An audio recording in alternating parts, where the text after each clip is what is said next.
صناعة المحتوى غيرت حياتي بالكامل في 60 يوم بس. وأنا عارفة إن الكلام ده ممكن يبان مجنون شوية، بس في الحلقة دي أنا عايزة أشارككم تجربتي اللي لسه مستمرة لحد دلوقتي، وأحكي لكم القصة بالتفصيل، وفي الآخر الدروس اللي اتعلمتها لحد دلوقتي. في 2025 بدأنا حاجة كنا بنفكر فيها من فترة طويلة جدا. وقتها كان عندنا قناة غير دي على اليوتيوب، كنا بننزل شوية فيديوهات من نوع فيسليس فيديوز، يعني فيديوهات بتبقى صور ومقاطع معمولة من غير ما تظهر انت شخصيا عليها. الفيديوهات دي كانت عن مواضيع عميقة، وتقريبا كانت نفس الخط اللي ماشيين فيه دلوقتي. وفاكرة كويس جدا إن كان في فكرة بتلف في دماغي طول الوقت، وهي إني أبدأ أعمل محتوى وأطلع قدام الكاميرا، خصوصا إن ناس كتير ممكن يكونوا يعرفوني بس ما يعرفوش إني كان نفسي جدا أبقى مذيعة. وقدمت زمان في نجوم اف ام في الإذاعة بتاعة الراديو المصري لما كانوا عاملين مسابقة لاكتشاف المذيعين الجداد، بس للأسف محدش عبرني وقتها. بس جوايا كان دايما إحساس إني عندي طاقة كلام وحب للنقاش، وإني بعرف أفتح مواضيع وأتكلم مع الناس بسهولة. وناس كتير دايما كانت بتقولي أنت تنفعي تبقي مذيعة، عندك حضور وبتعرفي تكسري التوتر في أي قعدة. بس المشكلة إني كنت بفكر زيادة عن اللزوم. أول فيديو كنت عاملاله مليون حساب: هتكلم ازاي، هكون شكلي عامل ازاي، صوتي، طريقتي، الناس هتفكر فيا ازاي. ومش بهزر لما اقول لكم اني فاكرة اني صورت اول فيديو عدد مرات مرعب، قبل طبعا ما اخد حبوب الشجاعة وانزل حاجة فعلا. بص، اغلبنا بطبيعته خجول حتى لو الناس شايفاك جريء، بس بيبقى فيه ابواب كتير جوانا الناس اصلا ما تعرفش ان احنا بنحاول نفتحها. ففكرة إني أحط نفسي قدام الناس بالشكل ده ما كانتش سهلة أبدا. وطبعا حقيقي تشجيع جوزي وإيمانه بقدرتي والموهبة اللي جوايا كان ليه عامل كبير جدا، بس بيني وبينكم كنت أوقات بخاف يكون ده حب مش اقتناع. وطبعا ناهيكوا بقى عن الأفكار السلبية اللي كانت بتحاصرني من كل اتجاه، زي مثلا الناس اللي أعرفهم من الجامعة والمدرسة هيقولوا عليا إيه، طب زمايلي في الشغل لما يشوفوا الفيديو، أهلي قرايبي هيستغربوا ولا هينتقدوا ولا هيضحكوا ولا هيشجعوا. أفكار كتير جدا وكانت حبساني بشكل مخيف. والغريب بقى لما ببص ورا دلوقتي المخاوف دي كلها باينة بسيطة جدا وساذجة، بس وقتها كانت حقيقية جدا جدا. ورغم كل ده كنا عارفين إن عندنا أفكار ورؤى عايزين نشاركها مع الناس.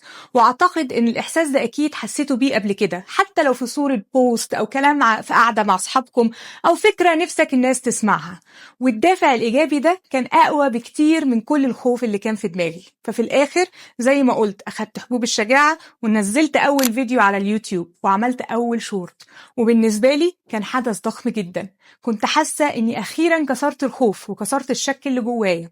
الفيديو جاب حوالي 30 مشاهدة في الأول، وبعدين نزلت واحد تاني وتالت، والمشاهدات تقريبا نفس الرقم وأوقات أقل كمان. وطبعا بعد تعب وتصوير وتفكير وتلاقي الدنيا زي ما هي، الإحساس ده محبط جدا. بس الحقيقة إحنا قبل القناة دي كنا قعدنا فترة طويلة بنتعلم عن صناعة المحتوى. دخلنا في دوامة فيديوهات يوتيوب كتيرة قوي، وقرينا واتفرجنا على ناس كتيرة جدا، وكان في نصيحة واحدة بنسمعها طول الوقت: خليك مستمر. وأنا متأكدة إن انتوا سمعتوا الجملة دي مليون مرة. فقررنا نكمل، بس في نفس الوقت كنا بنتعلم إزاي نمنتج أحسن، إيه أهمية الهوك في أول الفيديو، إزاي أتكلم بثقة قدام الكاميرا، إزاي نخلي المشاهد يكمل الفيديو للآخر. وفجأة فيديو جاب 1000 مشاهدة، ومفيش شك إن النقلة دي كان ليها تأثير نفسي كبير جدا عليا. طبعا في ناس ممكن تقولك 1000 مشاهدة وفرحانة، في ناس بتجيب ملايين وده حقيقي، بس اللي الناس كتير بتنساه إن النجاح غالبا مش بيجي فجأة، وإن الاستمرارية والاجتهاد والتطوير دي الحاجات اللي بتفرق فعلا. وأهو إحنا لسه في أول الطريق وهنشوف الرحلة دي هتوصلنا لفين.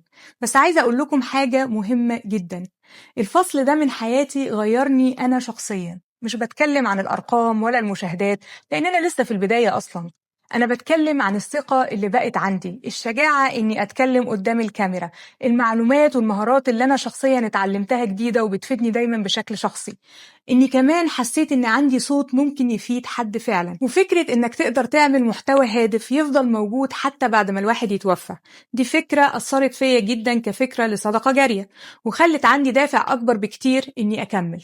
وأغرب حاجة إن ولا حاجة من دي كانت هتحصل لو كنت سمعت للخوف أو للشك أو للتفكير الزيادة اللي كان جوايا.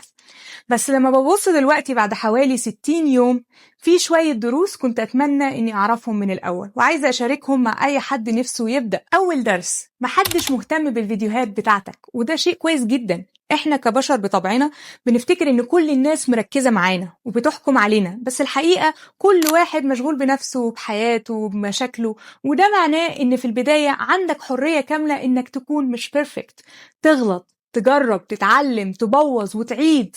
الفترة اللي محدش فيها بيشوفك دي هدية حقيقية، لأن لما الناس تبدأ فعلا تتابعك هتكون أحسن وأوضح وواثق أكتر من نفسك. تاني درس بقى: ابدأ حتى لو مش جاهز. أنا صورت أول فيديو حوالي 10 مرات، وده كان تضييع وقت. أوقات كنا بنصور نص ساعة كاملة عشان نطلع بس ب5 دقايق، شوية غلطات وإعادة وتوتر وإحراج. بس الحقيقة عمرك ما هتحس إنك جاهز 100%. هتحس دايما إن الموضوع غريب، إنك بتكلم كاميرا، وده فعلا إحساس غريب جدا. ساعتها بس فهمت الممثلين اللي بيكلموا الكاميرا بيبقوا حاسين بإيه، لأن حتى لما الناس بتتدرب قدام المراية أنت على الأقل شايف انعكاسك على المراية، لكن هنا أنت حرفيا بتكلم نفسك. وما تتكسفش، انت مش لوحدك، ناس كتير جدا بتكلم نفسها في المراية وانا اولهم.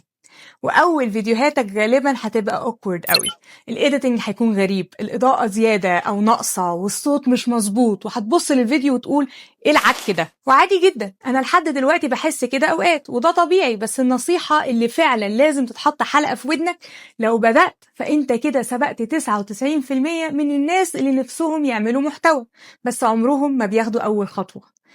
تالت درس: خليك دايما بعقلية الطالب. واحدة من أكبر الأخطاء اللي بشوفها إن ناس كتير بتاخد نصيحة انشر وخلاص واستمر، ودي نصيحة ناقصة جدا، لأن لو بتنشر كتير بس محدش عايز يتفرج مش هتشوف نتيجة.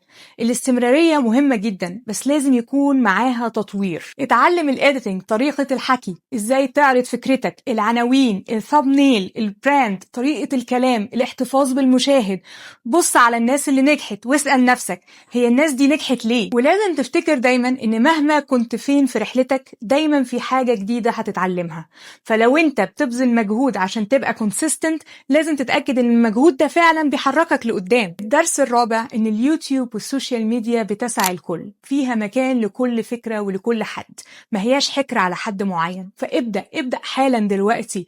هتقدر تقول فكرتك حتى لو كانت اتقالت مليون مرة قبل كده، انت هتعملها بطريقة مختلفة وهيبقى ليك مشاهدين مختلفين. طيب المستقبل بالنسبة لي ايه؟ القناة القديمة كانت فيسلس واتعملت في الأساس كتجربة نتعلم منها، وفعلا اتعلمنا منها حاجات كتير جدا، وكل الدروس دي بقينا بنحاول نطبقها على القناة الجديدة. عشان كده القناة الجديدة دي بالنسبة لي مختلفة، حساها بداية أهدأ وأوعى وأكتر نضج، بداية اتبنت على محاولات كتير وأخطاء وتحليل وتعلم مستمر، بداية اتولدت من المثابرة ومن إننا فضلنا نتعلم حتى وإحنا تايهين أوقات كتير، ونجرب حتى وإحنا مش متأكدين.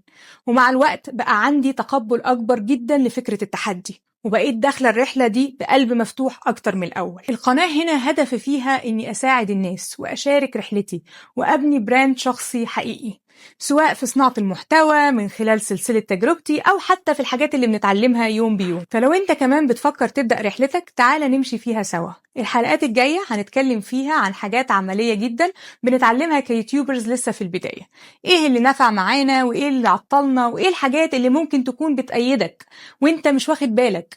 وصدقني يمكن الفيديو اللي خايف تنزله هو أكتر حاجة ممكن تغير حياتك.